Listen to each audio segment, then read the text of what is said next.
नमस्कार, मैं रेणु सिंह राम गुलाम राय online classes में आपका स्वागत करती हूँ। तो आज का मेरा टॉपिक है विश्वविद्यालय शिक्षा आयोग 1948-49 और इसे राधा कृष्णन कमीशन या राधा कृष्णन आयोग 1948-49 भी नाम से जाना जाता है। तो आइए हम जानें इसके बारे में। तो 15 अगस्त 1947 को भारत जो है आज़ाद हुआ। तो आज़ाद भारत को पुनर्निर्माण के लिए एक बार फिर से नए तरीके से सोचना था। तो इस पुनर्निर्माण के लिए सबसे पहले भारत सरकार ने शिक्षा व्यवस्था पर अधिक ध्यान दिया। तो इसके लिए भारत सरकार ने 4 नवंबर 1948 को भारतीय विश्वविद्यालय शिक्षा की अवस्था पर रिपोर्ट देने के लिए इस आयोग का गठन किया, यानी इसकी नियुक्ति की गई।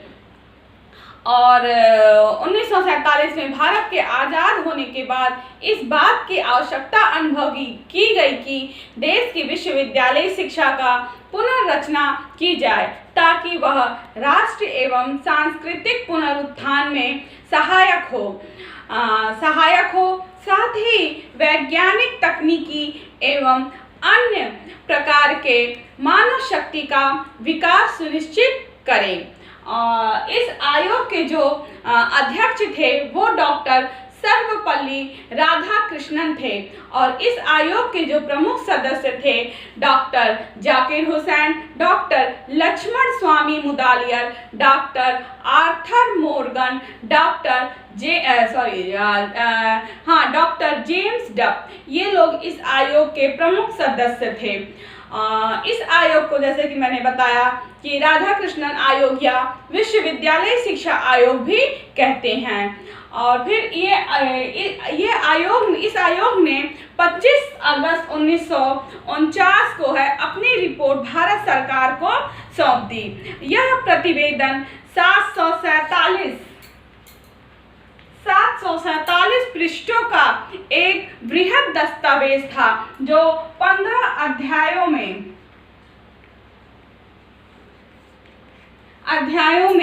बटा था और 15 अध्यायों में बटा था और यह स्वतंत्र भारत का पहला शिक्षा आयोग था। इस आयोग के गठन के क्या उद्देश्य थे और इसके क्या क्षेत्र थे। तो इस आयोग की नियुक्ति का यह उद्देश्य था कि भारतीय विश्वविद्यालय के संबंध में जो है रिपोर्ट प्रस्तुत करना था और देश की तत्कालीन एवं भावी आवश्यकता के अनुरूप उपयुक्त उच्च शिक्षा के निर्माण एवं विस्तार के संबंध में सुझाव देना था। तो आयोग का कार्यक्षेत्र भी भारतीय विश्वविद्यालय के तत्कालीन स्थिति का अध्ययन करना और उच्च शिक्षा के स्तर को ऊंचा उठाने हेतु सुझाव देना था। तो आइए अब हम जाने कि इस आयोग ने जो आयोग के गठन के क्या उद्देश्य थे और इसका क्या कार्य क्षेत्र। सबसे पहले इसने यह बात कही कि तत्कालीन भारतीय विश्वविद्यालय का अध्ययन कर उनके दोषों को पता लगाया जाए, यानी कि जो विश्वविद्यालय उस समय शिक्षा विश्वविद्यालय जो व्यवस्था थी उसमें क्या दोष व्याप्त हो गए थे और उन दोषों को पता लगाना था। ठीक, उसके बाद दूसरी बात यह कही गई, यह सुझाव दिया गया कि इनके प्रशासन एवं वित्त के संबंध में सुझाव देना था।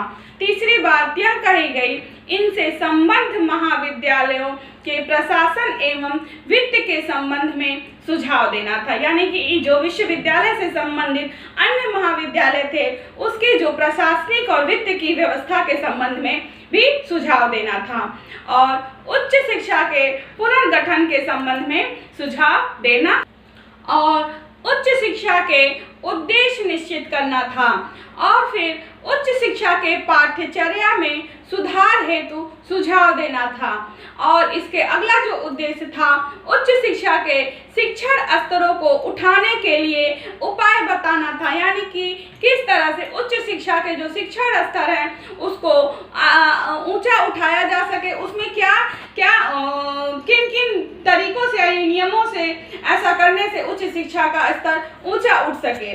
और फिर अगली बात यह थी कि उच्च शिक्षा के माध्यम की समस्याओं पर अपनी सम्मति देनी थी, यानी उच्च शिक्षा किस भाषा में दी जाए, उसका क्या माध्यम हो, उन समस्याओं पर अपनी अपनी सम्मति देनी थी।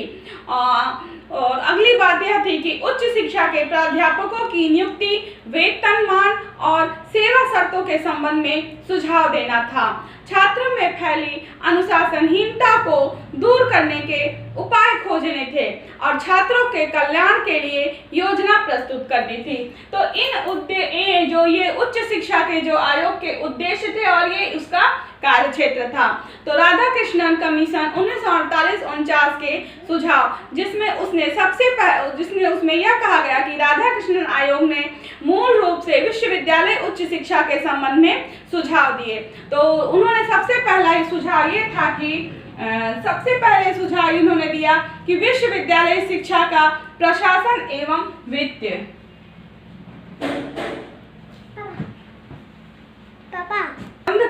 जो समितियां हैं उनसे हो। और अगला सुझाव यह था कि उच्च शिक्षा का वित्तीय भार केंद्र और प्रांतीय सरकारें संयुक्त रूप से करें, यानी उच्च शिक्षा जो वित्तीय भार है, यानी कि जो आर्थिक जो व्यवस्था है उसका केंद्र और प्रांत सरकार दोनों मिलकर करें। इसी के अंतर्गत विश्वविद्यालय शिक्षा के प्रशासन एवं वित्त के अंतर्गत जो अगला सुझाव था कि विश्वविद्यालयों और महाविद्यालयों के विभिन्न मदों, भवन निर्माण और प्रयोगशाला, पुस्तकालय, वाचनालय एवं खेल कूद आदि की व्यवस्था के लिए सुझाव दिया जाए और इस अनुदान के लिए विश्वविद्यालय अनुदान आयोग का गठन किया जाए, यानी कि विश्वविद्यालय और उससे संबंधित जो महाविद्यालय थे इनको अनुदान देने के लिए विश्वविद्यालय अनुदान आयोग का गठन किया जाए। अब आइए हम लोग जानते हैं जो अगला सुझाव था, विश्वविद्यालय शिक्षा संगठन एवं संरचना।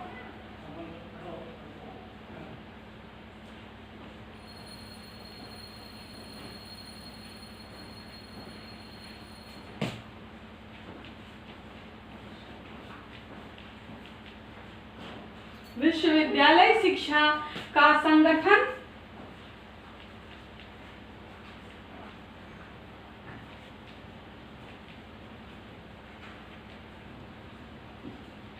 एवं संरचना। तो जो है विश्वविद्यालय का जो संगठन या संरचना है इसके बारे में भी कुछ सुझाव दिया गया। तो उच्च शिक्षा का जो संगठन है वो 3 स्तरों में किया जाए, स्नातक, स्नातकोत्तर और अनुसंधान। और स्नातक जो पाठ्यक्रम है वो 3 वर्ष का हो और स्नातकोत्तर या परा स्नातक पाठ्यक्रम जो है 2 वर्ष का हो, और जो अनुसंधान यानी जो शोध कार्य के लिए इन्होंने न्यूनतम जो कम से कम 2 वर्ष का होना चाहिए। और उच्च शिक्षा का वर्गीकरण 3 वर्गों में विभाजित किया गया। जो उच्च शिक्षा का जो वर्गीकरण है उसे 3 वर्गों में विभाजित किया गया, जिसमें कला, विज्ञान और व्यावसायिक एवं तकनीकी शिक्षा थी। इन तीनों के लिए विश्वविद्यालय में अलग अलग विभाग खोले जाए। और जो इसमें अगला सुझाव यह था कि कृषि की उच्च शिक्षा एवं शोध कार्य के लिए अलग से कृषि विश्वविद्यालय की स्थापना की जाए।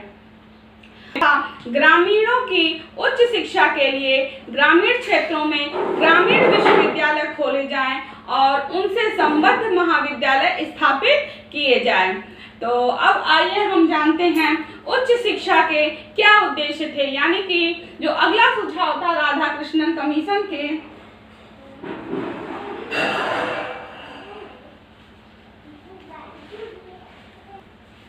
उच्च शिक्षा के उद्देश्य। तो मतलब उच्च शिक्षा देने से हमें किन उद्देश्यों का निर्धारण करके उन्होंने उच्च शिक्षा के जो पाठ्यक्रम हैं और चीज़ों के बारे में, उन किन उद्देश्यों के बारे में इसका उच्च शिक्षा को जो है इनके जो व्यवस्था है इनको किस तरह से की जाए। तो आयोग ने भारत की में विश्वविद्यालय को अहम भूमिका निभाने का सुझाव दिया। और इसी क्रम में उन्होंने उच्च शिक्षा किन उद्देश्यों के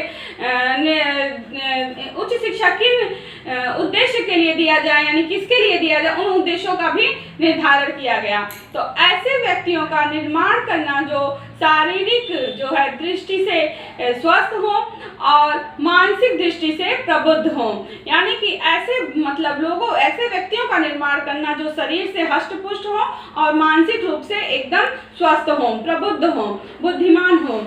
और इसी क्रम में उसने अगला सुझाव दिया, व्यक्तियों के आनुवंशिक गुणों का ज्ञात कर उनका विकास करना। और इसी क्रम में जो उसका अगला सुझाव था, ऐसे व्यक्तियों का निर्माण करना जो राजनीति, प्रशासन, व्यवसाय, उद्योग और वाणिज्य के क्षेत्र में नेतृत्व कर सके। और इसी क्रम में जो अगला सुझाव था, ऐसे व्यक्तियों का निर्माण करना जो दूरदर्शी, बुद्धिमान और बौद्धिक दृष्टि से श्रेष्ठ हो और समाज सुधार के कार्यों में सहयोग दे सके। और इसमें जो अगला सुझाव था, उच्च शिक्षा क्यों दी जाए, विद्यार्थियों का जो है चरित्र निर्माण करना था। इस सुझाव के अंतर्गत जो अगला सुझाव था, ऐसे नवयुवकों को निर्माण करना जो अपनी सांस्कृतिक विरासत का संरक्षण करे और उसमें जो है योगदान दे। फिर अगला सुझाव था, विद्यार्थियों में प्रजातांत्रिक मूल्यों, समानता, स्वतंत्रता और भाईचारा और न्याय का संरक्षण एवं संवर्धन करना। और फिर जो इसी क्रम में जो अगला सुझाव था, वो था विद्यार्थियों में राष्ट्रीय अनुशासन की भावना का विकास कराना। और जो इसी क्रम में उच्च शिक्षा के देने से जो उद्देश्य उन्होंने निर्धारण किया था, जो अगला सुझाव था, विद्यार्थियों में विश्व बंधुत्व और अंतर्राष्ट्रीय सद्भावना का विकास कराना और विद्यार्थियों का आध्यात्मिक विकास कराना। ये तो विश्वविद्यालय शिक्षा के प्रशासन एवं वित्त, विश्वविद्यालय शिक्षा का संगठन एवं संरचना, उच्च शिक्षा के देने के लिए क्या हमें लाभ मिलेगा, उसके उद्देश्य को निर्धारण।